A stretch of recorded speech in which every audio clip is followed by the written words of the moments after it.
안녕하세요. 김건우 목사입니다. 8월 3일 수요일 아침입니다.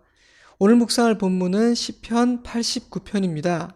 52절이나 되는 긴 시편이기에 매일 성경은 3일 동안 묵상하도록 구성했는데요. 참고로 말씀드리자면 시편 중 가장 긴 시는 176절로 구성된 119편이고요. 그 다음으로 긴 시는 72절로 이루어진 78편, 그리고 89편은 세 번째로 긴 시편입니다. 89편에는 에스라인 에단의 마스길이라는 제목이 붙어 있는데요. 이 시의 배경이나 저자에 대한 정보는 찾을 수 없습니다. 다양한 방법으로 단락을 구분해서 묵상할 수 있겠지만 오늘 저는 워렌 워스비 목사님의 시편 산책이라는 책을 참고하여 이 89편을 묵상해 보고자 합니다. 1편부터 150편까지 시편 전체를 1년 동안 날마다 묵상할 수 있도록 구성된 이 책은 89편을 5단락으로 나누어 5일간 묵상하도록 구성했습니다. 첫 단락인 1절에서 10절에는 오 신실하신 주라는 제목을 붙인 후 이렇게 말합니다.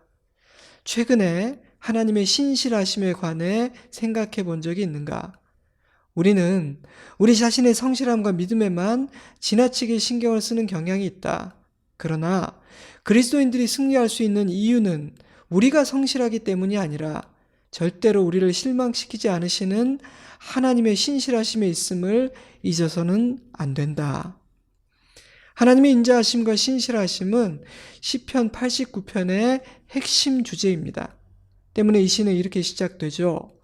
내가 여호와의 인자하심을 영원히 노래하며 주의 성실하심을 내 입으로 대대 알게 하리이다. 주께서 이르시되 나는 내가 택한 자와 언약을 맺으며 내 종 다윗에게 맹세하기를 내가 내 자손을 영원히 견고히 하며 내 왕위를 대대에 세우리라 하셨나이다. 의와 공의가 주의 보좌의 기초라. 인자함과 신실함이 주 앞에 있나이다. 아멘. 하나님은 변함이 없는 사랑과 뜨거운 열심으로 자기 백성을 돌보아 주십니다. 만약 하나님께서 다윗과 맺은 언약을 지키지 않으셨다면 다윗은 실패했을 겁니다. 왜냐하면 다윗은 처음부터 끝까지 신실했던 것은 아니기 때문입니다. 하지만 그와 언약을 맺으시고 그를 사랑하신 하나님은 신실하셨습니다. 그래서 우리가 아는 다윗이 있는 것이죠. 저와 여러분도 마찬가지입니다. 우리의 삶은 나의 성실과 열심이 아닌 하나님의 성실과 열심 위에 세워져 있음을, 여호와 하나님의 인자하심이 나를 굳건히 붙들고 있음을 잊어서는 안 됩니다. 두 번째 단락인 11절에서 29절에는 즐거운 소리라는 제목을 붙였습니다. 이 단락은 여호와 하나님의 신실하심과 인자하심 아래에서 사는 언약 백성들이 해야 할 일이 무엇인지를 보여줍니다. 바로 찬양과 감사입니다. 15절 말씀이에요. 즐겁게 소리칠 줄 아는 백성은 복이 있나니 그들은 종일 주의 이름 때문에 기뻐하며 주의 공의로 말미암아 높아지오니 주는 그들의 힘이요 영광이심이라. 우리의 방패는 여호와께 속하였고 우리의 왕은 이스라엘의 거룩한 이에게 속하였기 때문이니이다. 왜 하나님의 백성들은 기뻐하며 찬양해야 하는가? 그들은 빛이신 주님께서 돌보시는 백성이기 때문입니다. 신실하신 주님이 주신 약속을 받은 언약의 백성이기 때문입니다. 시인은 다윗의 생애를 소개합니다. 내가 그의 앞에서 그 대적들을 박멸하며 그를 미워하는 자들을 치려니와 나의 성실함과 인자함이 그와 함께하리니 내 이름으로 말미암아 그의 뿔이 높아지리로다. 다윗을 찾아내어 기름 부으신 하나님은 다윗과 항상 함께 하셨습니다.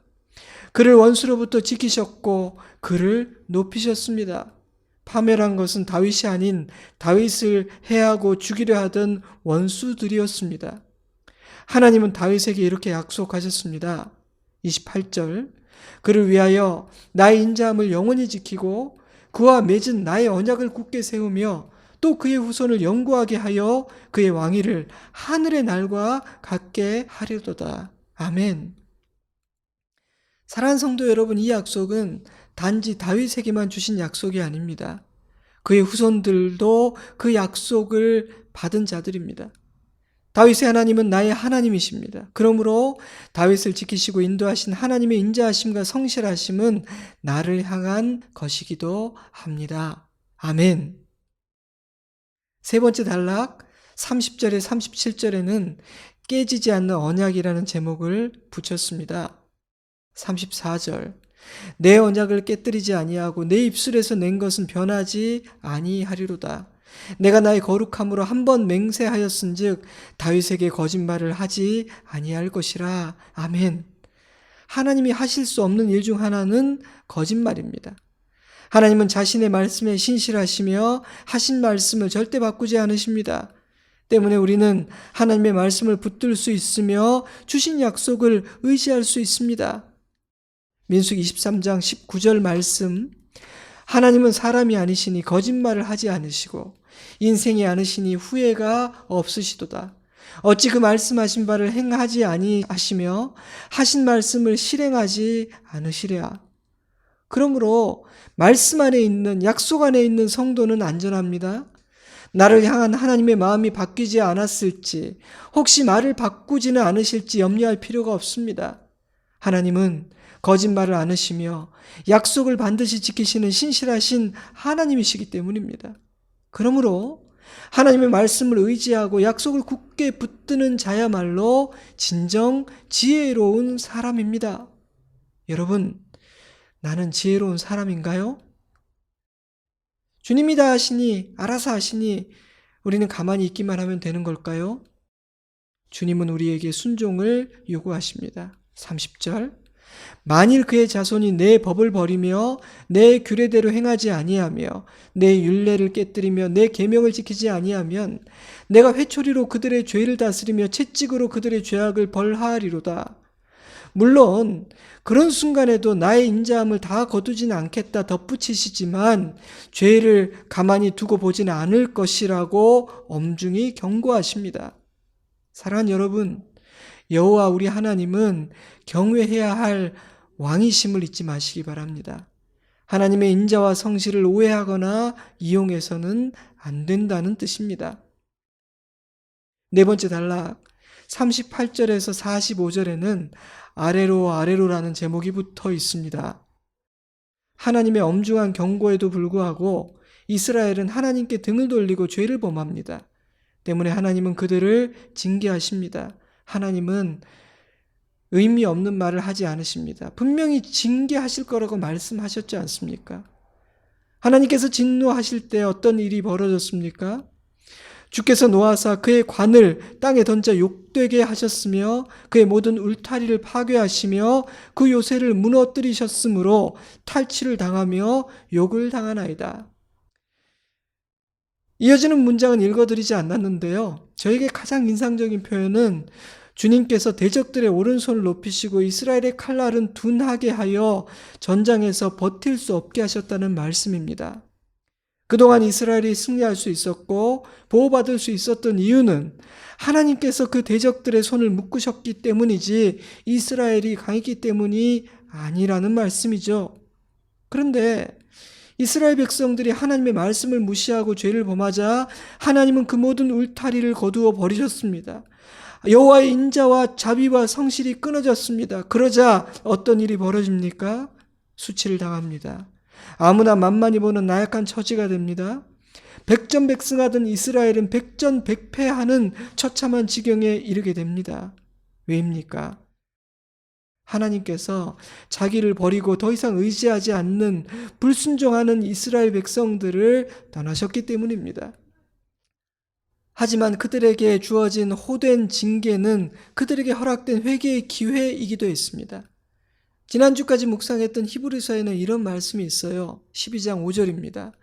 내 아들아 주의 징계하심을 경히 여기지 말며 그에게 꾸지람을 받을 때 낙심하지 말라.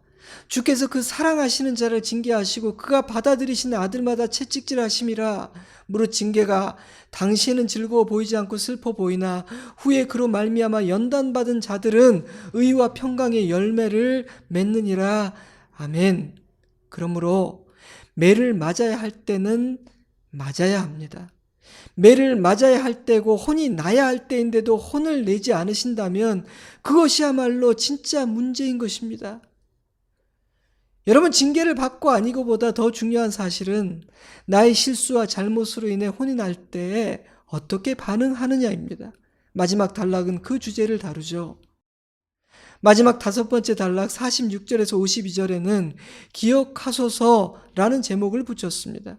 이 단락은 이런 기도로 시작돼요. 46절 여호와여 언제까지니까 스스로 영원히 숨기시리이까 주의 노가 언제까지 불붙듯 하시겠나이까 나의 때가 얼마나 짧은지 기억하소서. 하나님의 언약을 저버림으로 아래로 떨어지고 있던 이스라엘을 위해 시인은 기도를 시작합니다. 이러한 시인의 행동은 절망의 구렁텅이에 떨어졌을 때 성도가 해야 하는 일은 위를 바라보는 것임을 가르쳐 줍니다. 기도하는 것입니다. 49절 주여 주의 성실하심으로 다윗에게 맹세하신 그 전에 인자하심이 어디 있나이까? 시인은 하나님의 성실하심과 인자하심에 호소하고 있습니다. 다윗에게 주셨던 그 언약을 기억해 주시기를 간구합니다. 여러분, 나의 어리석음과 죄로 인해 징계를 받을 때, 혼이 나고 매를 맞을 때 우리가 의지할 수 있는 것은 하나님의 성품과 우리에게 주신 언약밖에 없습니다. 나의 행위와 의로움 그 어떤 것도 남아있지 않기 때문입니다. 그래서 시인은 주님의 성실하심과 인자하심에 호소하고 있는 것입니다. 주님, 저희는 신실하지 못했고 너무나 큰 죄를 아버지 앞에 범했습니다. 그러나 하나님은 자비하신 분이 아니십니까? 아버지는 신실하지 않으십니까? 아버지는 우리에게 약속하지 않으셨습니까? 그러니 죄를 범한 우리라 할지라도 저희를 불쌍히 여겨 주옵소서. 시인은 이렇게 기도하고 있는 겁니다. 여러분, 중요한 기도예요. 우리도 이렇게 기도해야 됩니다. 내가 이렇게 하지 않았습니까? 라고 기도하는 것이 아니라 아버지의 인자와 성실과 긍휼에 호소해야 하는 것입니다. 근데 시인은 한 가지를 덧붙입니다. 51절 여호와여 이 비방은 주의 원수들이 주의 기름 부음 받은 자의 행동을 비방한 것이로소이다. 무슨 의미입니까? 하나님의 백성이 받는 모욕은 하나님의 이름이 모욕받는 것이라는 사실을 기억해 달라는 것입니다. 너무나 염치 없어 보이는 기도 같죠? 하지만 여러분, 이렇게 기도해야 합니다. 사실이니까요. 우리가 잘못 살면 우리 아버지의 명예가 실추되는 것입니다. 그러므로 지금 시인은 주님, 우리의 이름이 아니라 아버지 하나님 당신의 이름과 명예를 위해서라도 비록 우리가 죄를 지었다 할지라도 우리를 용서하시고 구원해 달라고 구하고 있는 겁니다. 에스겔서의 말씀이 생각나더라고요. 에스겔서 36장 21절 이스라엘 족속이 들어간 그 여러 나라에서 더럽힌 내 거룩한 이름을 내가 아꼈노라. 내가 이렇게 행함은 너희를 위함이 아니요 너희가 들어간 그 여러 나라에서 더럽힌 나의 거룩한 이름을 위함이라. 너희가 그들 가운데서 더럽힌 나의 큰 이름을 내가 다시 거룩하게 할지라. 내가 여호와인 줄을 여러 나라 사람이 알리라. 우리가 더럽힌 하나님의 이름은 더러운 채로 남아있지 않을 것입니다. 하나님께서 자기 이름을 아끼시기 때문입니다. 자기 이름을 거룩하게 하실 것이기 때문입니다. 감사한 일이면서도 죄송한 일이라는 생각이 들었습니다. 주님의 이름을 욕되게 하지 않는 그런 자녀이기를 소원합니다. 89편은 이렇게 마무리됩니다. 여호와를 영원히 찬송할지어다. 아멘, 아멘. 절규하던 시인은 찬양으로 시를 마무리합니다. 상한 마음을 하나님께 솔직하게 토해낸 후 마음의 평안을 얻었기 때문입니다. 상황이 달라진 것은 아닙니다. 하나님의 자비와 사랑과 성실하심이 여전히 나를 향하고 있음을 깨달아 소망을 갖게 된 까닭입니다. 예레미야가 말씀이 생각났습니다. 3장 20절 이하의 말씀을 읽어드리면서 오늘 묵상을 마무리하고 함께 기도하고자 합니다. 내가 낙심이 되오나 이것을 내 마음에 담아두었더니 나의 소망이 되었사오문 여호와의 인자와 긍휼이 무궁하심으로 우리가 진멸되지 아니함이니이다. 내 심령에 이르기를 여호와는 나의 기업이시니 그러므로 내가 그를 바라리라 하도다. 기다리는 자들에게나 구하는 영혼들에게 여호와는 선하시도다. 아멘. 낙심과 절망 가운데서 우리를 일으켜 줄 수 있는 것은 무거워하신 여호와의 인자와 긍휼입니다. 여호와의 인자와 긍휼을 기억하고 붙잡을 때 우리는 소망을 회복하게 됩니다. 때문에 예레미야는 그 사실을 깨달았을 때 회복하게 된 것입니다. 그래서 우리가 버틸 수 있었고 그래서 우리가 망하지 않았던 것이구나 깨달았기 때문입니다. 지은 죄가 많아 우리를 버리신 줄 알았더니 그렇지 않았구나 깨달았기 때문입니다. 사랑하는 성도 여러분, 이 아침 여호와의 긍휼과 자비와 인자와 선하심과 사랑이 저와 여러분을 향해 있습니다. 아멘. 그러니 나의 기업이신 선하신 하나님을 바라봅시다. 주를 기다리고 구하는 자에게 여호와는 선하실 것이라고 약속하셨습니다. 이제 잠시 기도하는 시간을 갖겠습니다. 얼마나 많은 기도의 제목들이 있습니까? 이 아침 주님의 인자하심과 신실하심에 의지하여 구체적으로 기도하는 시간을 가지십시오. 저는 주일에 뵙겠습니다. 사랑합니다. 축복합니다. 그리고 여러분께 늘 감사드립니다. 샬롬.